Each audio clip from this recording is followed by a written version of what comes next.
Assalamualaikum warahmatullahi wabarakatuh. Saya Rista Nur Awalia Rustan dengan NIM 2023-05097, kelas B23, ruang 2.113, Prodi S1 Keperawatan dan Profesi Nurse. Video ini merupakan tugas mata kuliah agama oleh dosen Dr. Nur Isra Ahmad, SPD MPD, dengan tema pembuktian adanya Tuhan. Oke, sebelum itu kita harus tahu apa sih konsep ketuhanan itu. Jadi, ketuhanan disebut dengan menyembah Allah Subhanahu wa Ta'ala dan meyakini bahwa Allah sebagai Maha Tinggi yang nyata dan esa, Pencipta yang Maha Kuat dan Maha Tahu, yang abadi, penentu takdir, dan hakim bagi semesta alam. Ketuhanan juga berarti tunduk kepadanya, merendahkan diri di hadapannya, takut dan mengharapkannya, serta meminta perlindungan daripadanya, dan menimbulkan ketenangan di saat mengingatnya dan memiliki rasa cinta yang besar kepadanya. Untuk membuktikan keberadaan Allah Subhanahu wa Ta'ala, paling tidak digunakan 3 dalil sebagai bukti yang bisa mendukung dan menguatkan bahwa Allah Subhanahu wa Ta'ala itu ada. Dalil itu adalah yang pertama dalil fitrah, yang kedua dalil nakli, dan yang ketiga dalil akli. Sebagaimana penegasan Allah Subhanahu wa Ta'ala di dalam Al-Quran sendiri. Sanurihim ayatina fil afaki wa fi anfusihim hatta yatabayyana lahum annahul haqqu awalam yakfi bi rabbika annahu ala kulli syai'in syahidun.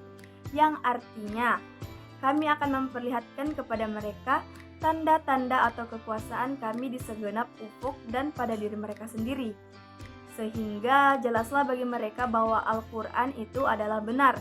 Dan apakah Tuhanmu itu tidak cukup bagi kamu, bahwa sesungguhnya Dia menyaksikan segala sesuatu. Quran Surah Fussilat, surah ke-41 ayat 53. Nah, di atas ini merupakan 3 dalil pembuktian adanya Tuhan. Yang pertama dalil fitrah atau ad-dalilul fitri, dan yang kedua dalil nakli atau ad-dalilul nakli, dan yang ketiga dalil akli atau ad-dalilul akli. Nah, yang kita jelaskan yang pertama itu adalah dalil fitrah. Dalil fitrah atau ad-dalilul fitri, secara bahasa fitrah artinya al-khilqah, yaitu keadaan asal ketika seorang manusia diciptakan oleh Allah. Jadi maksudnya itu manusia sejak awal penciptaannya telah membawa naluri bertuhan.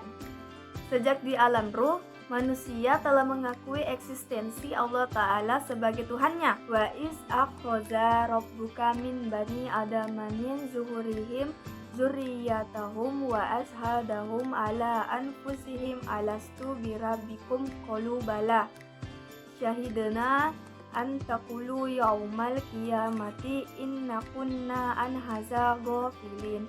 Yang artinya, dan ingatlah ketika Tuhanmu mengeluarkan anak-anak Adam dari sulbi mereka, dan Allah mengambil kesaksian terhadap jiwa mereka seraya berfirman, bukankah aku ini Tuhanmu? Mereka menjawab, betul, engkau Tuhan kami. Kami menjadi saksi. Kami lakukan yang demikian itu agar di hari kiamat kamu tidak mengatakan, sesungguhnya kami, Bani Adam, adalah orang-orang yang lengah terhadap ini, keesaan Tuhan. Quran Surah Al-A'raf, surah ke-7 ayat 172. Adanya naluri bertuhan ini terbukti dengan apa yang dirasakan oleh manusia itu sendiri, yang selalu merasa butuh kepada zat yang lebih tinggi, lebih kuat, dan lebih berkuasa dibanding dirinya agar ia dapat berlindung dan memohon pertolongan kepadanya. Dan selanjutnya yang kedua itu dalil nakli atau ad-dalilul nakli. Dalil nakli adalah dalil pembuktian akan keberadaan dengan merujuk petunjuk kitab suci. Dengan fitrah, manusia bisa mengakui adanya Tuhan dan dengan akal pikiran bisa membuktikannya. Namun manusia tetap memerlukan dalil nakli, Al-Quran dan As-Sunnah, untuk membimbing manusia mengenal Tuhan yang sebenarnya dengan segala asma dan sifatnya, sebab fitrah dan akal tidak bisa menjelaskan siapa Tuhan sebenarnya. Cukup banyak pembahasan tentang Allah Subhanahu wa Ta'ala di dalam Al-Quran dan As-Sunnah, tapi pada video ini saya akan menjelaskan beberapa poin penting saja, yaitu yang pertama, Allah adalah Al-Awwal, yaitu tidak ada permulaan bagi wujudnya, dan juga Al-Akhir, yaitu tidak ada akhir dari wujudnya. Huwal awwalu wal akhiri wa huwal bikul syai'in alim, yang artinya Dialah yang awal dan yang akhir. yang zahir dan yang batin, dan Dia Maha mengetahui segala sesuatu. Quran Surah Al-Hadid, surah ke-57 ayat 3. Selanjutnya Allah berfirman, Kullu man 'alaiha fan wa yabqa wajhu rabbika dzul jalali wal ikram. Yang artinya, semua yang ada di bumi itu akan binasa dan tetap kekal wajah Tuhanmu yang mempunyai kebesaran dan kemuliaan. Quran Surah Ar-Rahman, surah ke-55 ayat 26 dan 27. Nah, poin yang kedua itu tidak ada satupun yang menyerupainya. Laisa kamislihi yaisan wa huwas samiul basir. Yang artinya, tidak ada satupun yang serupa dengan Dia, dan Dialah yang Maha mendengar lagi Maha melihat. Quran Surah Asy-Syura, surah ke-42 ayat 11. Dan yang ketiga itu Allah Subhanahu wa taala adalah Maha Esa. Sebagaimana pada surah Al-Ikhlas, Bismillahirrahmanirrahim. Qul huwallahu ahad, Allahus samad, lam yalid wa lam yulad wa lam yakul lahu kufuwan ahad. Yang artinya, katakanlah, Dialah Allah yang Maha Esa. Allah adalah Tuhan yang bergantung kepada segala sesuatu. Dia tiada beranak dan tiada pula diperanakkan, dan tidak ada seorang pun yang setara dengan Dia. Quran Surah Al-Ikhlas, surah ke-112 ayat 1-4. Nah, poin yang keempat ini, Allah mempunyai al-asma was sifat atau nama-nama dan sifat-sifat yang disebutkan untuk dirinya di dalam Al-Quran, serta semua nama dan sifat yang dituturkan untuknya oleh Rasulullah SAW dalam sunnahnya. Walillahil asma'ul husna fad'uhu wa zarul lazina yulhiduna fi asma'i sayujazawna makanu ya'malun. Yang artinya, hanya milik Allah Asmaul Husna, maka bermohonlah kepadanya dengan menyebut Asmaul Husna itu, dan tinggalkanlah orang-orang yang menyimpang dari kebenaran dalam menyebut nama-namanya. Nanti mereka akan mendapat balasan terhadap apa yang telah mereka kerjakan. Quran Surah Al-A'raf, surah ke-7 ayat 180. Nah, dalil yang terakhir adalah dalil akal atau ad-dalilul akli. Jika kita menggunakan akal kita untuk memperhatikan berbagai fenomena di alam semesta ini, akan sampailah kita pada suatu kesimpulan bahwa semua fenomena yang ada itu membuktikan bahwa Allah Subhanahu wa taala yang Maha Kuasa itu ada. Beberapa fenomena yang menjadi bukti wujudnya di antaranya adalah adanya fenomena khalqah atau penciptaan, sawa penyempurnaan, qaddara penentuan, dan hada petunjuk. Sebagaimana disebutkan dalam firman Allah taala berikut.